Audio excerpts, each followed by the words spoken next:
Joel in the front row on the right. Joel Lorenzi with the Oklahoman. Chet, I wonder what you've learned about what it takes to sort of operate with a lead against this Indiana team.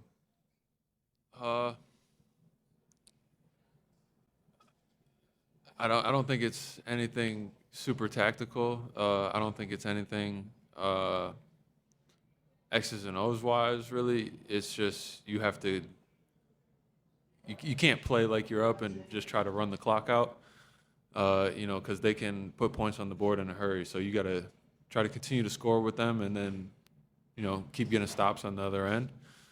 And not even look at how much time's on the clock. You just got to continue to try and play like the game's tied. Try to keep winning the game each possession, one at a time. And you can't get caught up playing the score. Front right. Andrew Schlecht with The Athletic. Chet, you guys are able to convert a lot more shots in the paint and at the rim than you did in game one. Just thoughts on how you guys are able to accomplish that?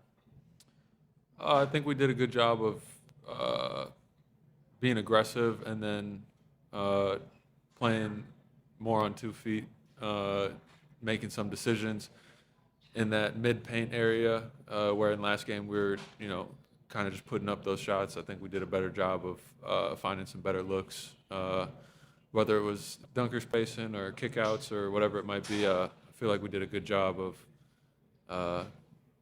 slowing down in that space.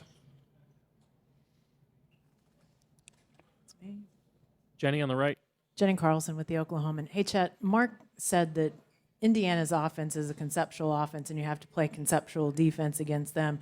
I know when it comes to Tyrese, you've got to have great on-the-ball pressure with him, but what are the rest of y'all doing, or what did you do tonight to make his job harder, to make their offense, more difficult for them out there? We have to play to our principles. We've been working on them all year. We can't just forget who we are, and then we have to communicate. It's really loud in there, and we wouldn't want it to be any other way. The fans bring us a lot of energy, but you really have to communicate when it's loud, especially when somebody's up guarding the ball. They can't see everything behind them, so they're trusting you to communicate with them. And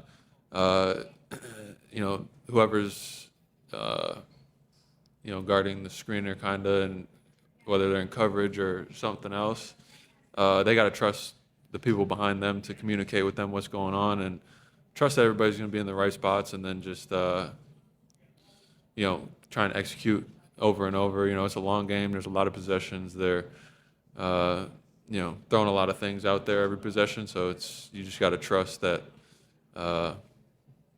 communication and execution will get the job done.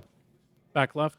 Anthony Sater with The Athletic. How good did the big-to-big lob feel, especially considering, you guys didn't even go with the double big lineup in game one? I always love playing with Hart, especially when he's throwing lobs up to me. But at the end of the day, it was just 2 points.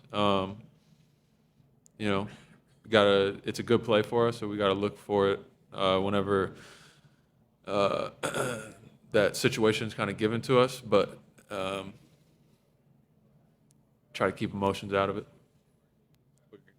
Player who gets really upset between games, and that fuels you if you have a bad game one, or do you just try to shake it off? Oh yeah, definitely. I mean, a little bit of both. You don't want to get so wrapped up emotionally that you can't process why things happened, good or bad. And then you also have to have a level of care. If you're just like, whatever, I don't think that's good either. So I'd say I have a good middle ground of not getting overly emotional, but also caring enough to try and always be better next game, whether I have a good game or not. Dan on the left, third row. Dan Devine, Yahoo Sports. It seemed like you and Isaiah were both setting ball screens a little bit higher tonight, maybe a little bit closer up to half court. Just wondering what benefits that provides for Shea or for Jada when they're getting downhill? I wouldn't necessarily say that that's a tactical point or anything. I'd say that's just where the screens happen to be set. Marcus, back left. Marcus Thompson with The Athletic.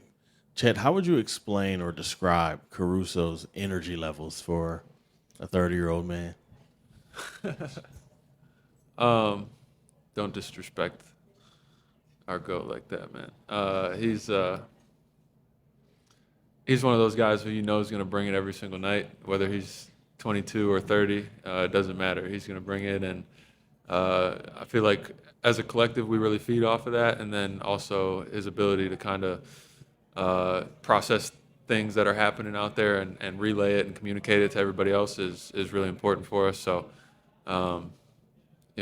hopefully that doesn't fade away as the years go on. Last two questions. Fourth row on the right.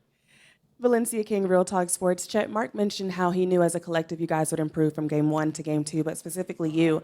When you think about his belief in you, how has he helped you grow, not even just on the court, but even off the court as a player? It's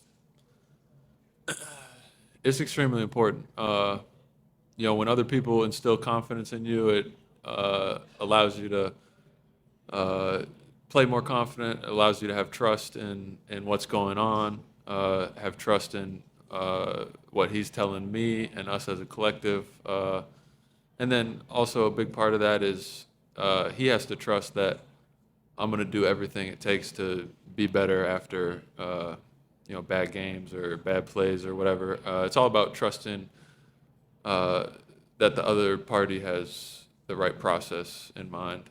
He always has the right process in mind, and I try to as well. And from there, you can kind of build out a good working relationship, good ability to continue to improve and be better together. Last one on the right. Fourth row. Adam Francisco, Suave Report. This was OKC's first finals win since June 12th, 2012. What does it mean, or what does that mean to you? And what were you doing in 2012?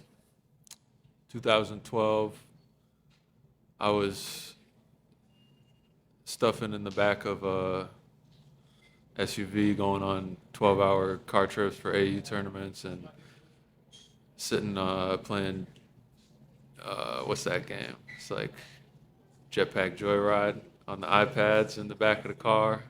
That's a pull right there. But yeah, it's hard to think about stuff like that because we are in it.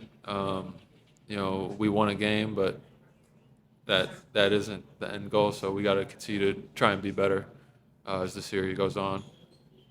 Thank you, Chet.